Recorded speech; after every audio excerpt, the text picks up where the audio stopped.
let's see. So we'll see if that goes. Excellent. And we'll do that as well. And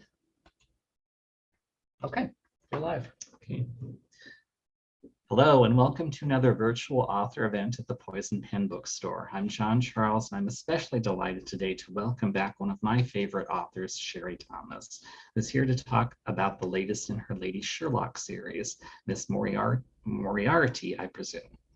Before we begin our chat, I do want to let those listening in know that we have copies of Sherry's book available at the Poison Pen, and we are happy to send a copy out to you by mail or hold one for you to pick up at the store. Just give us a call at the Poison Pen or go online, and we can set copies aside for you. Now I'd like to welcome Sherry Thomas. Hello, John. It's so lovely to see you again. It is delightful to have you back, even if just virtually at the Poison Pen. Let's start a little bit our chat first by talking about yourself before you became a writer. You have kind of a fascinating life story. I do, although I've told it so many times at this point, I forgot what's fascinating about it. I think one. Are you speaking of the fact that I came from China and did not grow up speaking English, but in the end, yes, I only came here. I only came to the States at age 13. I think you can still hear the accent when I speak, although I often joke that I speak with one, but I don't write with an accent. And I learned English reading romance and science fiction. Mystery was actually didn't think I read too much mystery when I was a teenager. And then when I was a very young stay-at-home mom at about age 23, one day I read a book that disagreed with me. So like basically in the time of an afternoon, I decided I'm also going to start writing books. Well, you never really thought about becoming a writer up until then, because I think you said you came from a family of scientists and engineers. So that is correct. I mean, it's not like I never thought about it, but I think the last time before I was 23 and I seriously thought about it, I was like half that age. It was like in 5th grade. I thought I would like to be a writer of children's literature for a hot minute there. Around the same time, I also thought I would like to be an astrophysicist. Turned out I didn't like physics very much. I'm okay in lower math, but I didn't like physics all that much. So I never seriously thought about writing before that one afternoon when everything changed. And that was your start as a writer. So you proceeded to write a book, but you were not an overnight sensation. It took a while. No, I was actually a couple of days ago, Deanna Rayburn and I had a conversation, and I just randomly asked her, how many years, because this was in the Jurassic era. I was like, how many years did you take to get published? She said 14 years. And I was like, oh my goodness. I was like, it's so rare that I encounter somebody who took longer than I did. I thought I was on the outer, on the outer limit of what's endurable for an unpublished writer, but no, apparently I was by far from, Well, it was a bit different back then because indie publishing and things like that were not really an option. It was no, it wasn't at all. Yeah, no, I think John Grisham was the only person we'd ever heard of who had like at some point being a self-publisher, and we would hear about how he would have his copies of his book in the trunk of his car and go around, and it just all sounded like such a kind of terrifying way to sell books. So I think we were all just like strapped down and try to see whether we could get somebody else to do the work for us. Yeah, it really has changed in the years since. So you proceeded to write your first book, which was Private Arrangements, when it was published. Mm-hmm. It was a historical romance. I started out in historical romance. Mm-hmm. You wrote a number of books in that genre, and then you did some young adult novels. And what made you decide, I want to write a mystery? What did you think? Partly because I was running out of ideas for historical romances. I have a fear of repeating myself. I think there are authors who love telling variations of one story. Mm-hmm. And I have always wanted to become one of those, because I feel like in that case, then if you like to write it and the readers love to read it, And then every time you come up with a new story, it's exactly what they want to read again, except slightly different for the, so it's fresh. But I've never been that kind of writer. So once I've written something, I don't want to write it again. And I was I was running out of ideas. And around that time, BBC Sherlock came along. I've been wanting to write my own take on Sherlock Holmes for a while, and that finally kicked my desire into action. So I was like, I really want to do this. And the idea of writing a female Sherlock Holmes, it just seemed like there's lots of possibilities if you take that premise to all its logical conclusions. So I approached my publisher, and they surprisingly, without any modification, said yes. Which I've often said I attributed to the rise of self-publishing and the fact that lots and lots of romance writers were leaving lots of publishers in droves at that point because they could strike out on their own and do really well. And so publishers were like eager to retain authors, which was how without much effort, I managed to switch genres because at least I was willing to remain with my publisher. Now, Sherlock Holmes is kind of the star of your series.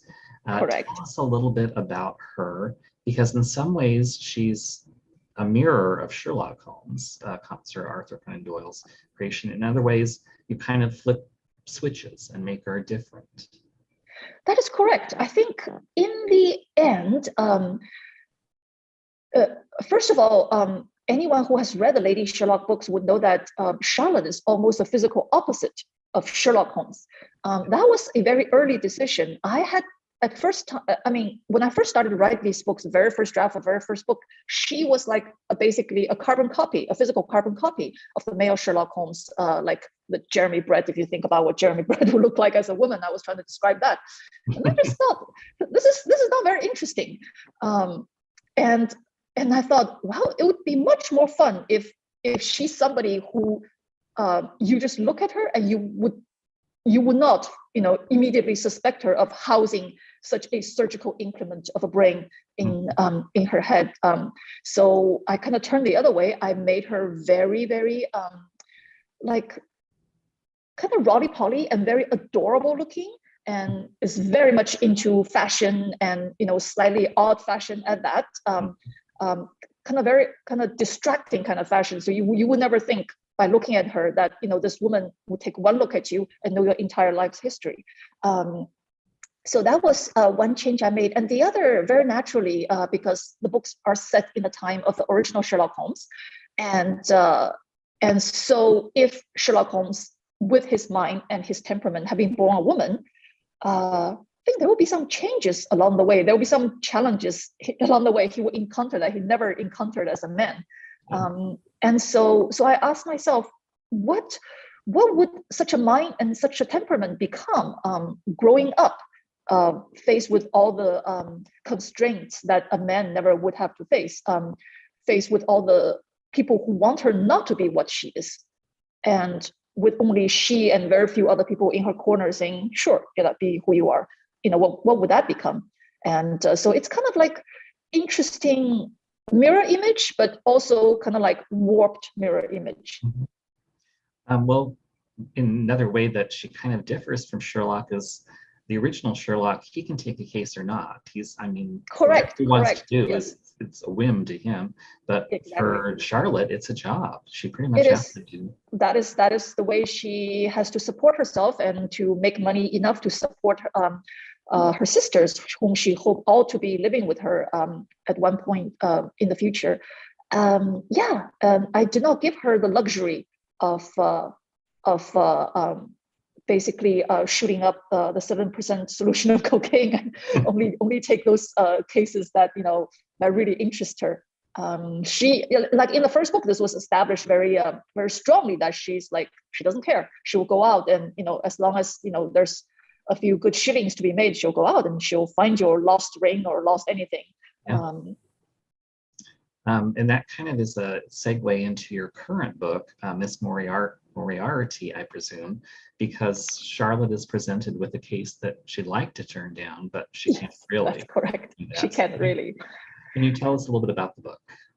The book actually is an outgrowth of a decision I made fairly early in the writing of these books. In fact, before I ever wrote a word, I often don't know much about stories going in.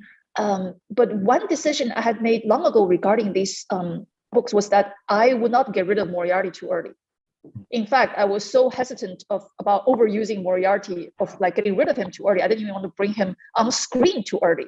But I figure, 6 books in, we need to see Moriarty now. And so Moriarty comes on stage for the first time as a speaking, acting character. But I also didn't want to bring him in to immediately like confront Sherlock Holmes as a villain. So I thought, what would be an interesting way for him to come on stage? Oh, what if he came as a client? That is something I don't think I have.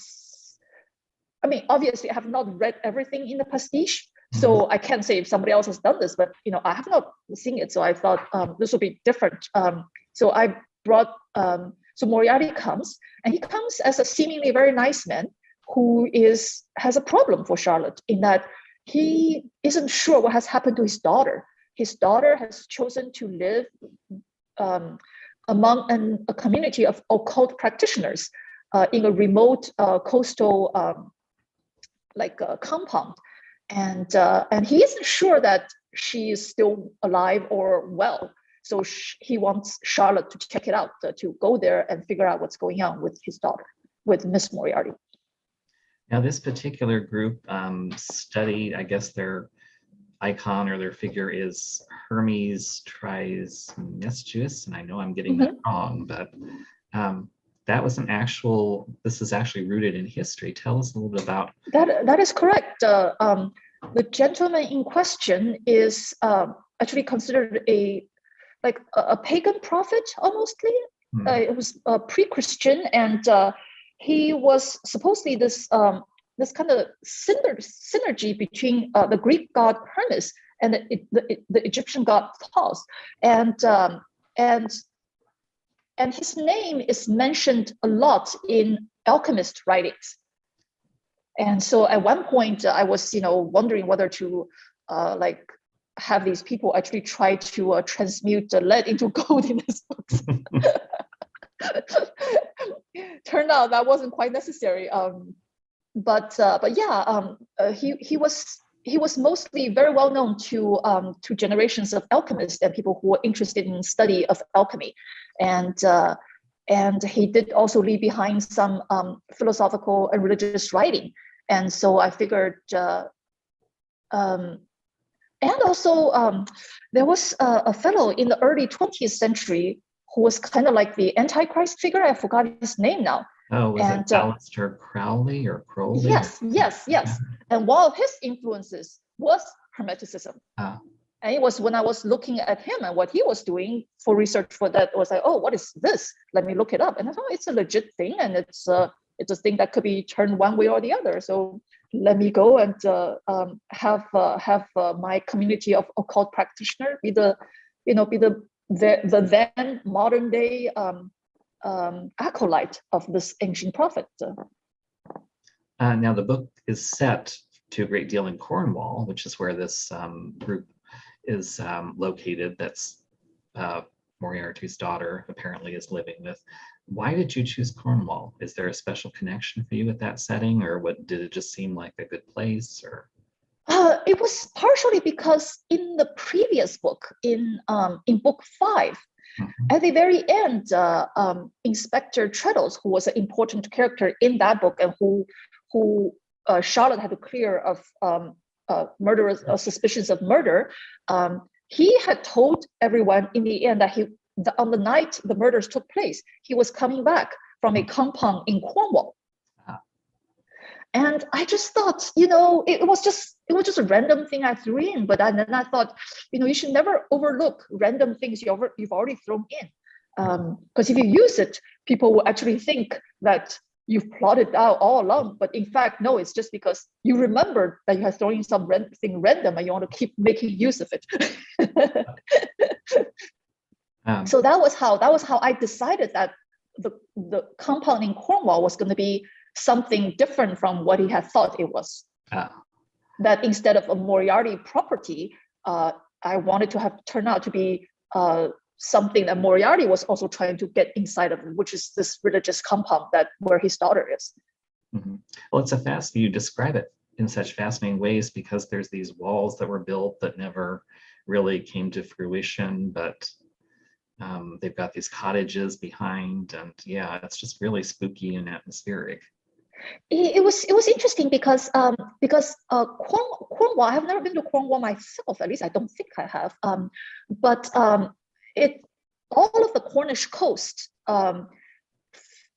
is part of the Southwest Coast Path in England, and it's this national walk. It's this very well maintained trail that goes along the entire southwest coastline of England, and I have hiked about 50 miles of it, and I have seen modern day castles along this trail.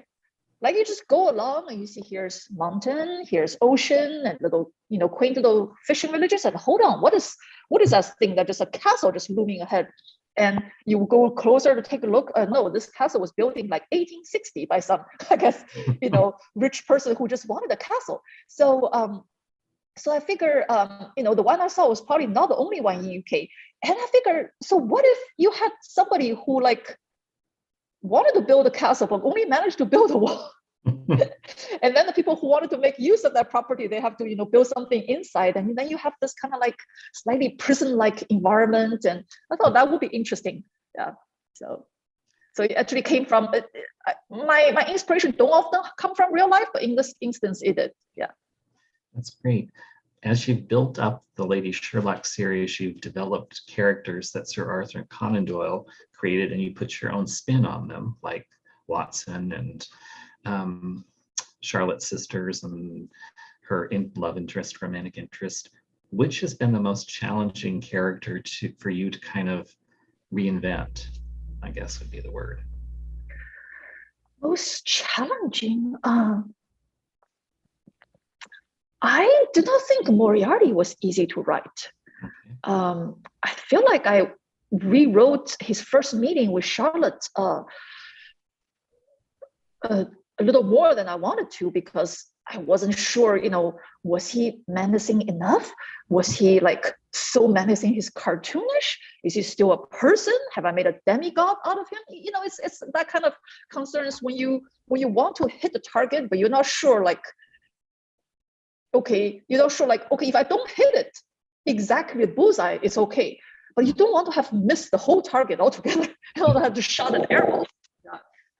So yeah, it was kind of difficult to calibrate. I think that's the word I was looking for. It was kind of hard to calibrate Moriarty's characters. You want this person to be really intelligent and really like have this soft but omnipresent menace, but you kind of also don't want him to be like a cartoon character. That was you want to give him some depth and some unexpected. Right. Yeah. So like he's still human, but all the more scary because he's still human. Yeah. Almost all of your adult novels are set either in the Victorian or Edwardian eras. Why that time period? What fascinates you about it? I could tell you exactly why. It came down to two books. One by Laura Kinsale called The Shadow and the Star, which was set in like 1887, I believe, was the year of the Golden Jubilee. And the other was Judith Ivory's Beast, set in, I think, 1902, and featured ocean crossing. And I think until then, I had read a bunch of other historical romances that was set in various other eras, but I had never read any ones that was set that late in history, like that close to the modern era. And I was immediately smitten. Like, I really like all the modern conveniences. I like the telegraph. I like the telephone. I mean, I was like, I like the mention of electricity and electrical plants in those books, and seriously, the ability to travel rapidly without having to spend half of your life on the road, and regular bathing habits, which I'm sure people in the Middle Ages like they smell fine to each other, but it's just like the modern those of us are a little we hear about it. So everything conspired to make me like that era. And also, I always thought that the late 19th century Britain and current day US is kind of like a curious parallel, because it's all about these worldwide empires at the height of their powers. So yeah, almost declining slightly maybe. Well, I think you were on one interview, you were quoted as saying technology was sexy back then, and you incorporate a lot of what I find to be fascinating historical tidbits in your book. And in the latest one, there's the Maxim gun that makes them. Oh yeah. The Maxim gun was like invented almost just in time for me to to make use of it. Yeah, I wanted a piece of weaponry, and did not realize this as I researched that the Maxim gun was basically the, it's like the American superior air power. It's what allowed the British colonial expansion in many ways, because you bring out this brute of a machine and you just mow down your opponents by the hundreds. It's a gun with quite a heavy history, but I miniaturized it a little bit and made into a defensive. In fact, when I first put it at the beginning of the book, I was thinking like, I'm not sure what else am I going to do with this. I was like, if I'm only going to put in the beginning of the book, then I'm going to take it out. I think later I quite rejoiced when I realized I could use it again. And then I don't want to say too much, but you also, this was fascinating to me. You talked about the use of microfilm and the siege of Paris you referenced. And yes. I'm thinking if you didn't know this was real, it would be like you had made it up. It was so fantastic. I know, right? I had known about I think everybody knows about the microdot photography, because we've all heard about the World War II spy, sending a letter in which a period, contained like a whole realm of information. If if the recipient knows which part of it to magnify. But I did not realize that it predated my stories. So I basically thought I'll just give it a try and see, can I use this? And when I saw that I could, and when I saw how well advanced it was, I think I did a dance in place. It was like marvelous. The siege of Paris was like in the early 1870s. The French, I do historical research and I have a terrible head for these kind of numbers, so they go out of my head immediately as soon as I finish using the research. So at the for readers who may not be familiar with that part of history, in the siege of Paris during the Franco-Prussian War, the French had established their bases in other cities outside of Paris, but they needed to communicate with people who were stuck inside Paris. So they devised this way of there's this gentleman who had invented this means of shrinking, of reducing photography to smaller and smaller sizes. His use for them was actually kind of like entertainment, like tiny photography was put into those little photographic devices that you can look through the eye hole and say, oh, you see like pictures of places and whatnot. And that same technology was used to shrink entire documents and later even personal letters down to very tiny postage stamp sized pellicles, what they call them. And they were rolled up and then put on pigeons, carrier pigeons. And the pigeons were then sent into the city of Paris. And they would send like, I think, 10 copies of everything until they receive feedback from inside the city that actually we received this batch, you can send new stuff now. So it's fascinating. Do you have particular favorite resources that you use for your historical details? Talk about the research that you do, the resources that you use. The research that I do, I know the folks who are more meticulous might start gasping in horror, but I often start with Wikipedia to see whether there's anything like in general I should know about this topic. And then I go to the sources listed.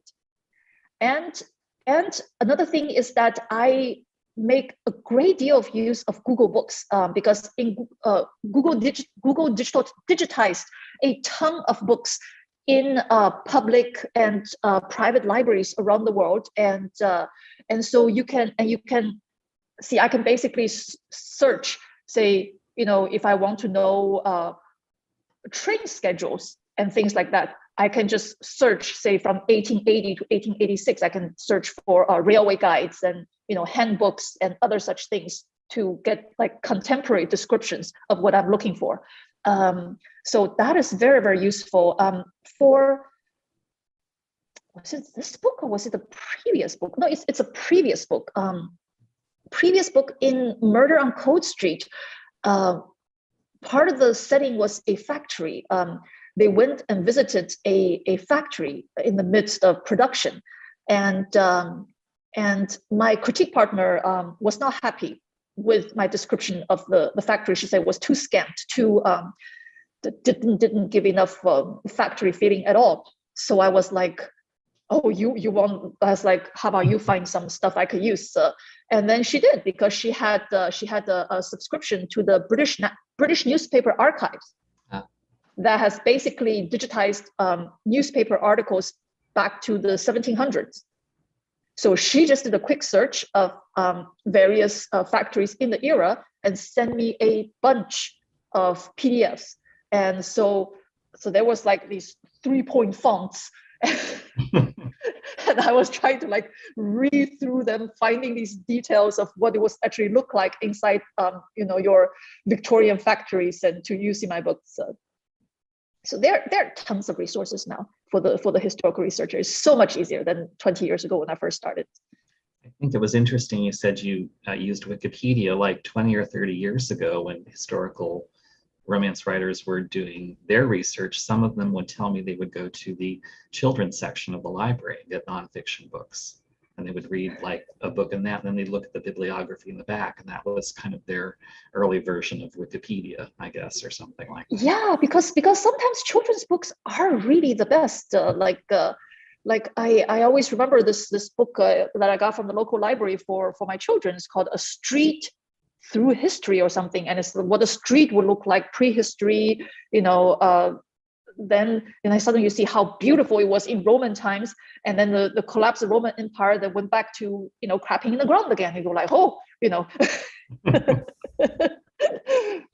One of I think the misperceptions on the part of some readers about the Victorian era is that women had very small circles of influence, that they were only allowed to do certain things, that they were not really players in other spheres like business or science or industry. But you write Charlotte as a strong female, and there were actually historical precedents for that. So can you talk a little bit about the Victorian woman at that time?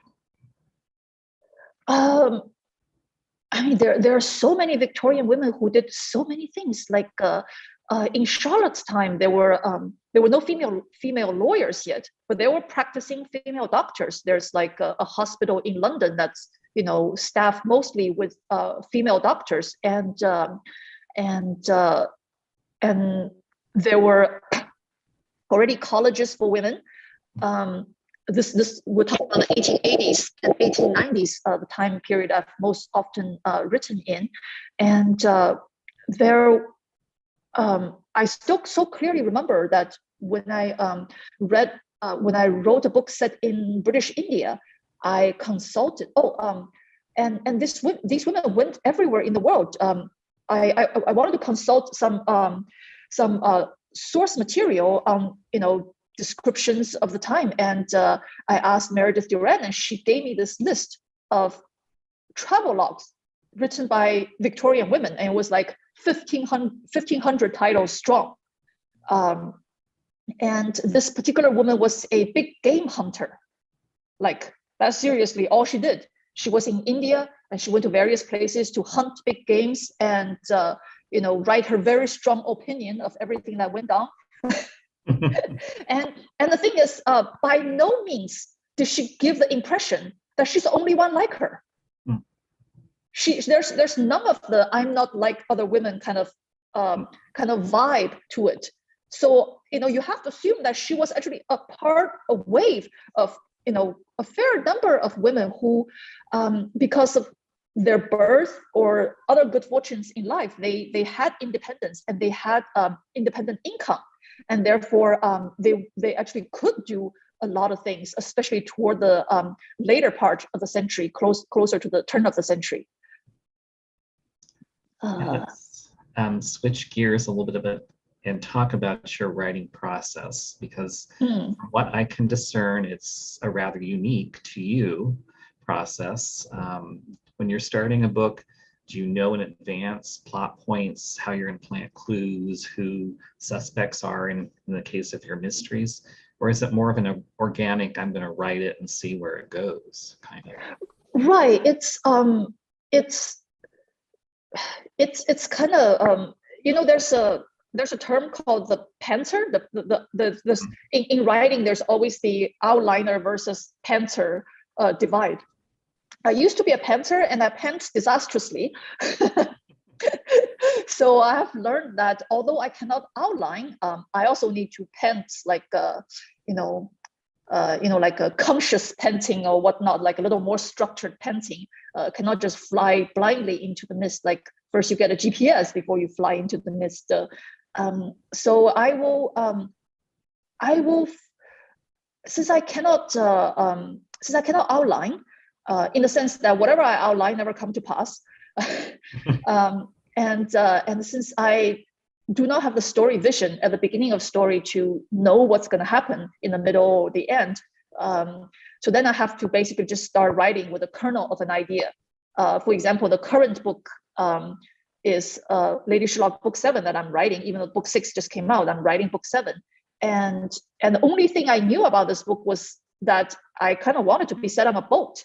I'm not sure why.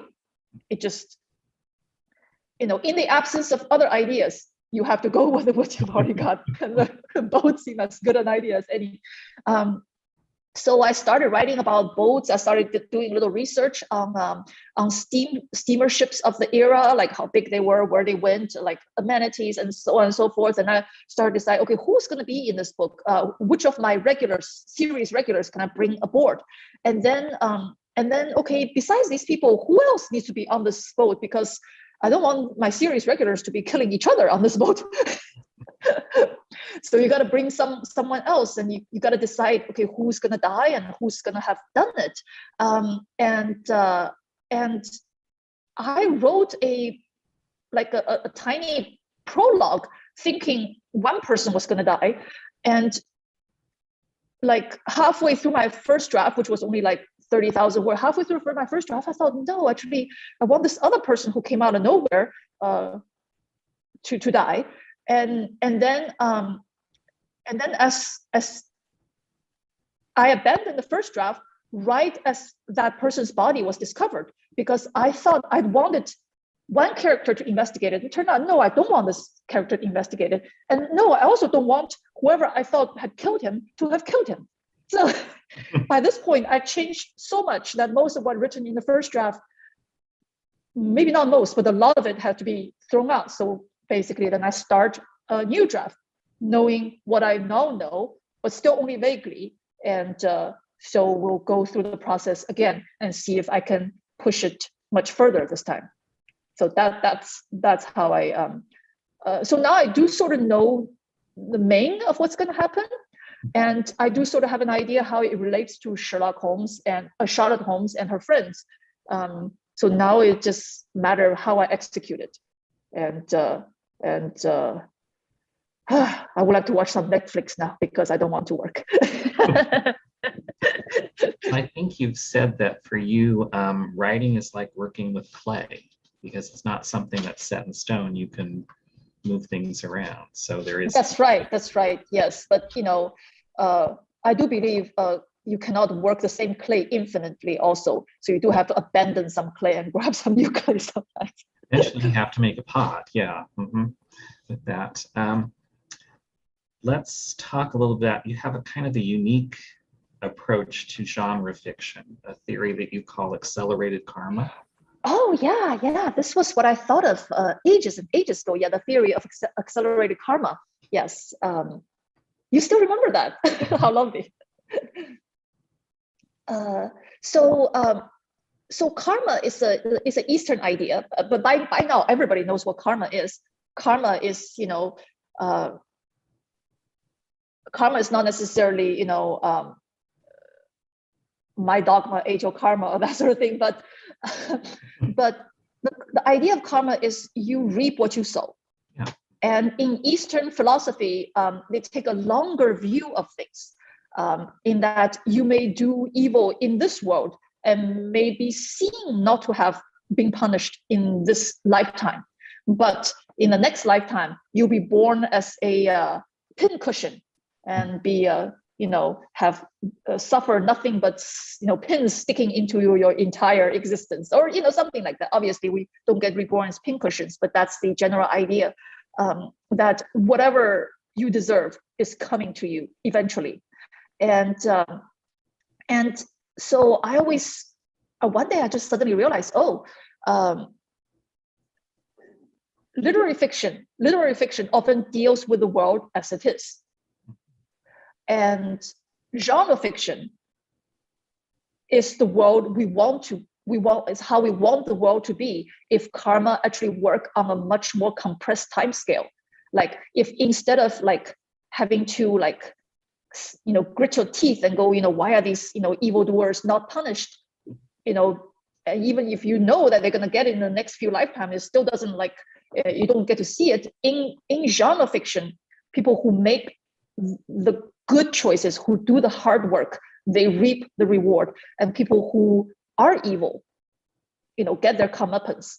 And so it's like compressed karma, and which is, very, very satisfying, because we all want good to be rewarded and bad to be punished.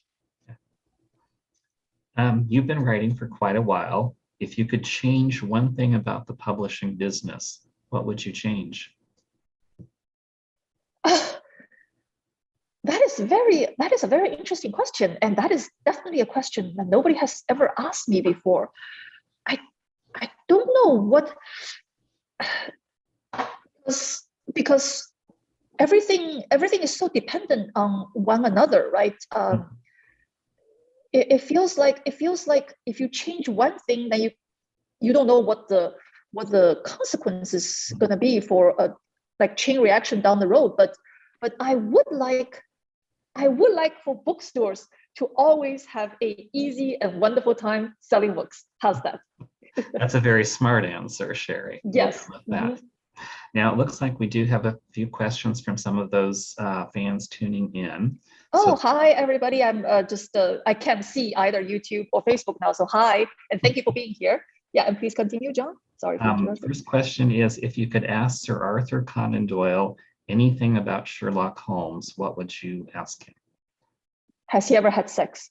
Oh, that's an interesting. I mean, wouldn't many of us like to know? Yeah.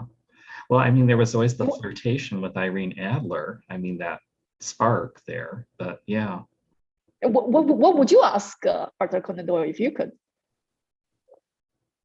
Did he really believe in spirits in another world? Because he was fascinated. The author himself. Not about Sherlock Holmes. Oh, that's Sherlock Holmes. Okay. Why was he so mean to Watson?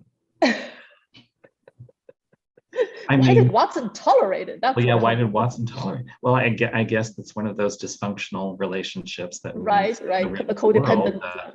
Yeah, that was an interesting question. The next one is, do you have one of your characters that you identify with more than the others? So I guess from your Sherlock series, is there one?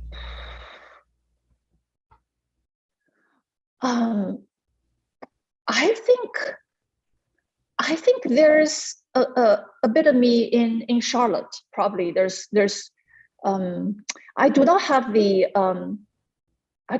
observational powers. In fact, left to my own devices, I don't notice anything, and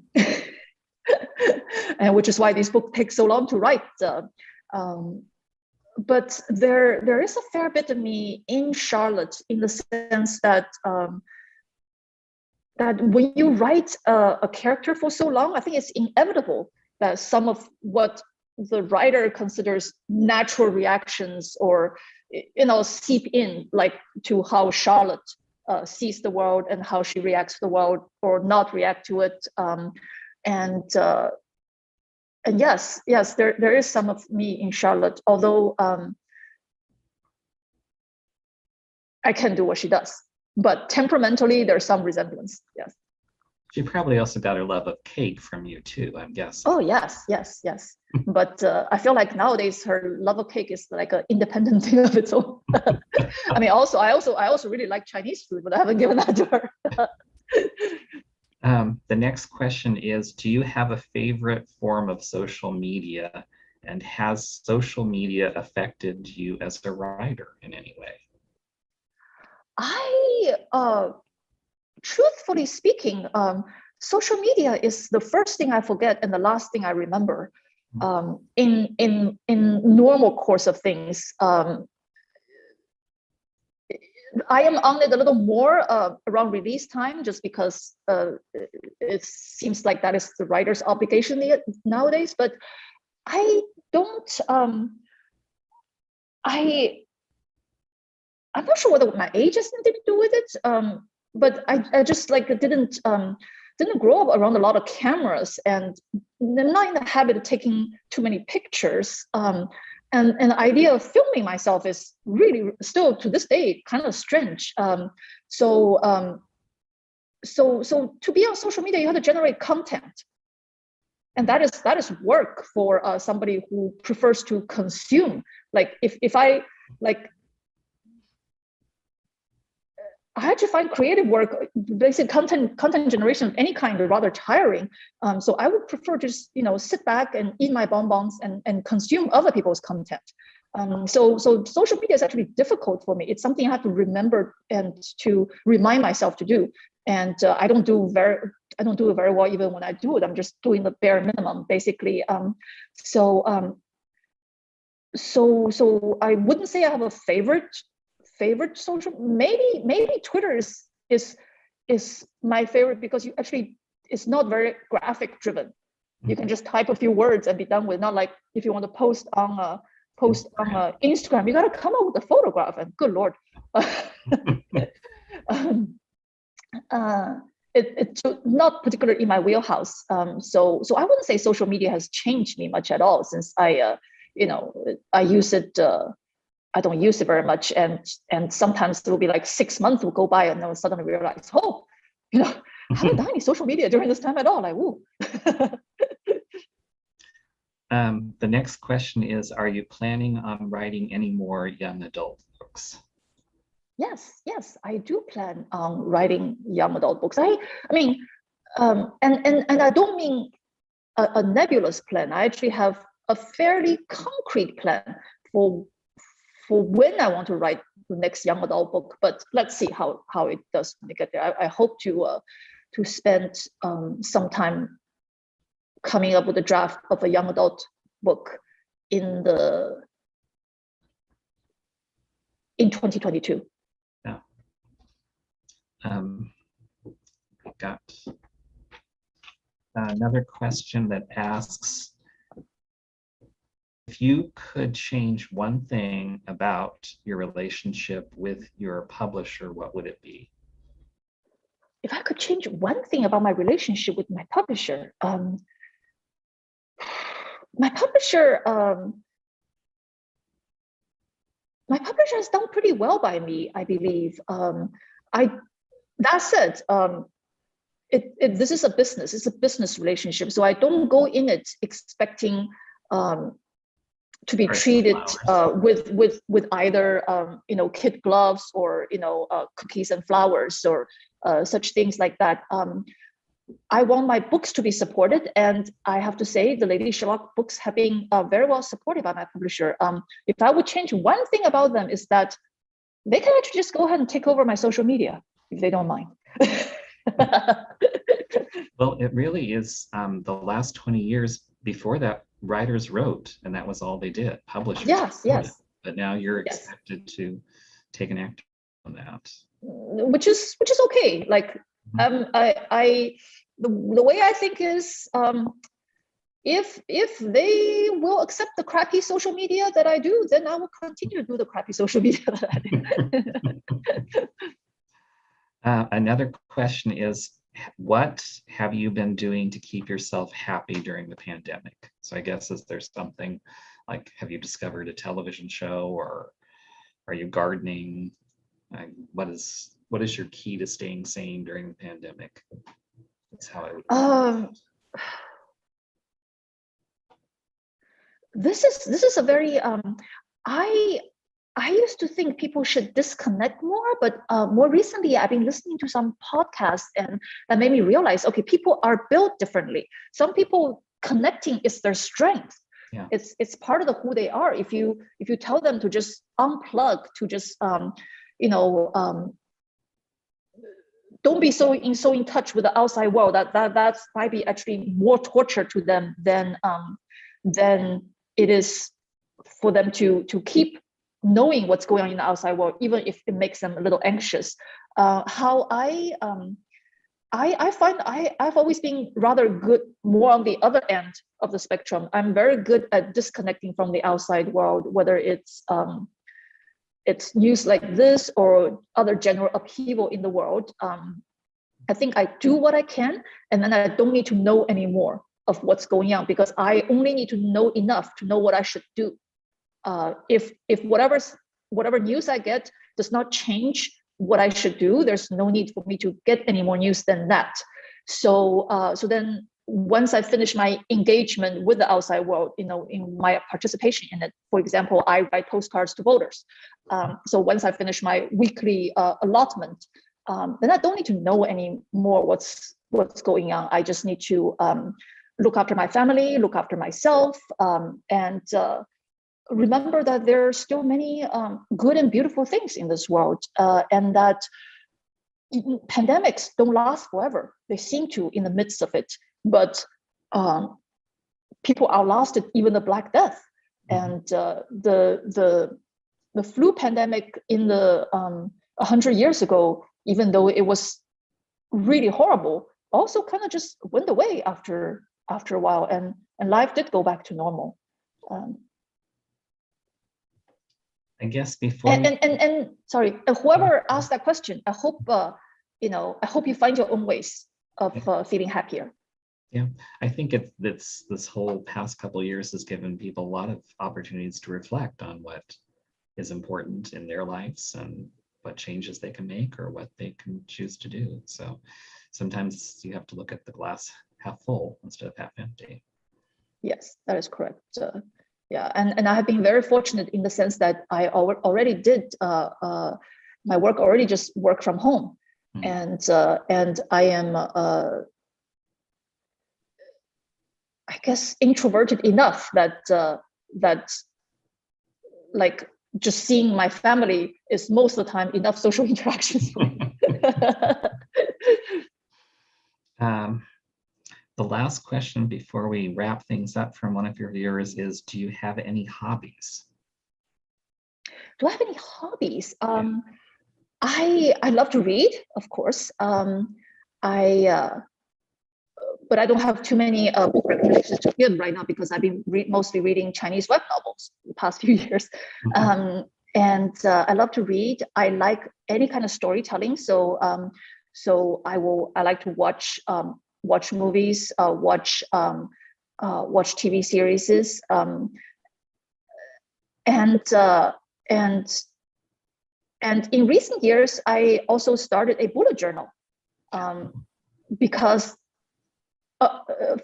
it's just sometimes things like that just suddenly mature in your life. You just have an overwhelming urge to do it, right? A friend of mine came to visit, and she had a bullet journal, and I don't think I was particularly interested in the bullet journal at the point, but I was blown away by her washi tape, washi tape is this beautifully patterned roll tape, decorative tape, and I lusted after these washi tape so much that I started a bullet journal just so that I could find some uses for like the washi tape I was buying.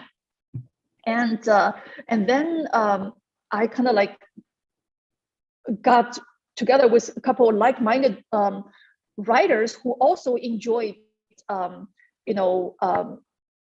who also have bullet journal or some other kind of journaling. And so on Saturdays, we will get together and we'll show each other our latest collection in decorative stickers and washi tapes. And this thing just ballooned until now we're doing wax seal stamps. And, I'm doing like a collage on all my journal pages. And so it's what else have we learned how to do? I even learned to draw a little bit, and I thought I was the worst artist. I learned to draw and paint a little bit for my bullet journal. So I think basically I realized there was a severe lack of beauty in my life.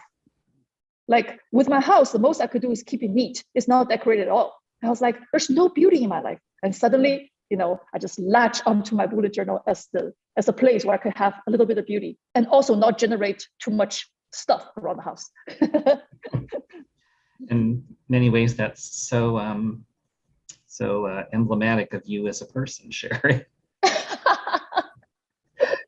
Now, I think you've said you have another Lady Sherlock book in the works, so readers can look forward to that. That is correct, yes.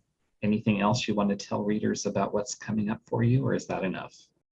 I want to tell readers that because very often, I mean, not that often, a few times a year, I would get emails of readers asking, oh, is this the last book in the series? And I would have to talk back, say, no, this is not the last book in the series. And, knock on wood, we should have, quite a few more books in the series yet. Of course, contracts have been signed 2 or 3 books at a time, but fingers crossed, book 6 nor book 7 will be anywhere near the last book in the series. So folks don't have to ask me, is this the last? It's not. It won't be for a while. Well, that is wonderful news. And on that terrific note, I want to thank Sherry for joining us today at the Poison Pen. And thank you for tuning in and listening. And again, we have copies of Sherry's new book, Miss Moriarty, I presume, available. I know Sherry would love to have you purchase a copy, as with the Poison Pen. Thank you, Sherry, Yes. for joining us. Thank you so much, John. It's always such a delight to speak to you. And thank you so much, everybody. I can't see you, but thank you so much for being here. And thank you so much for supporting independent bookstores like the Poison Pen. Please do. If not my book, then please buy something else from them for hosting this lovely program. Thank you. And thank you for tuning in. Bye, everyone.